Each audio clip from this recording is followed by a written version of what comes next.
Do you want to have a great long and triple jump year this year? Then I'm going to give you some overview topics and tips that are going to allow you to have a great 2023. Firstly, you've got to make sure that you are training specifically in a way that is going to improve your performance.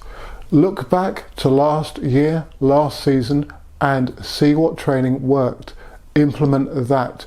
Athletics training is very much about repetition, doing what you know works for you. As the years pass, you need to evolve that particular training. However, always go back to what works for you. Now your coach should hopefully point you in the right direction in that respect. Do speak to your coach and ask them. Do question them as well. I'm used to it.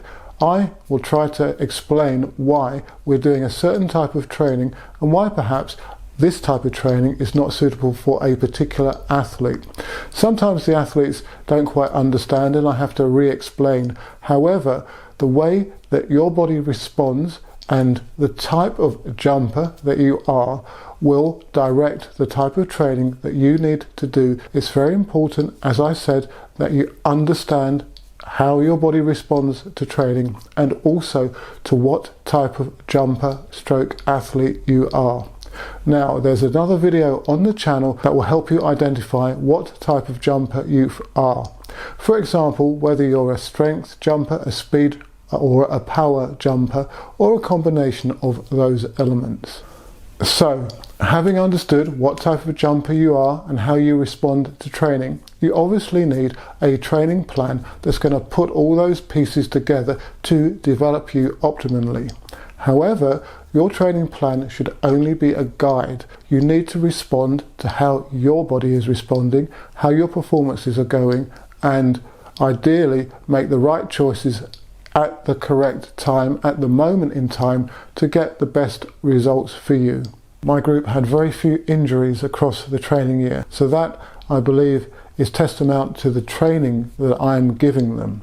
So I'm always including preconditioning drills, pre-training drills in their training in order to shore up their bodies so that they don't break down. Another tip I can give you is to always have a plan B when it comes to training. If you pick up, for example, a slight injury, if you've had a run of great performances and you've done a personal best, you may need to dial back your training a little bit in order to let your central nervous system and your physical body return to a state of balance again. When you peak, you're on a knife edge, and sometimes there can be the tendency to want to push that bit harder. However, at times like that, it's actually better to drop back, take the loading off, the intensity rather, dial the intensity back a little bit in order so that you can kick on again. Follow a training method that enables you to continually peak across the year.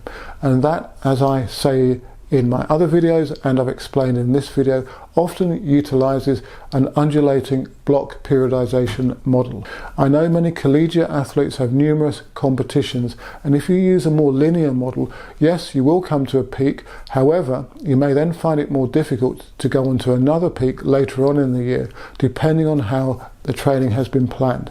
However, if you use undulating methods, there's a greater likelihood that you will be able to peak on multiple occasions. So training is all about wave loading and balancing how you're developing and progressing across the training year. It's always on an upward path, an upward curved spiral, particularly with the way that I train undulating methodologies and block methods. However, you've got to always maintain an equilibrium, and sometimes you need to step back to go forwards. If you dial back your training to just focus on what's needed to jump further and sprint faster, then you'll get the maximum returns. You need greater leg stiffness, you need greater reactivity, you need optimized and relaxed sprint form, and you need great takeoff dynamics, both for the long jump and the triple jump, where there are 3 takeoffs. I often start from the premise of looking at what I don't need to do to improve a jumper. Therefore, you can strip out quite a lot of the things that many athletes and coaches do prescribe if you really think hard about it. For example, if you are a training mature athlete, do you need to do circuits? Do you need to run distances in excess of 150 meters, for example? Do you even need to do lots of weight training?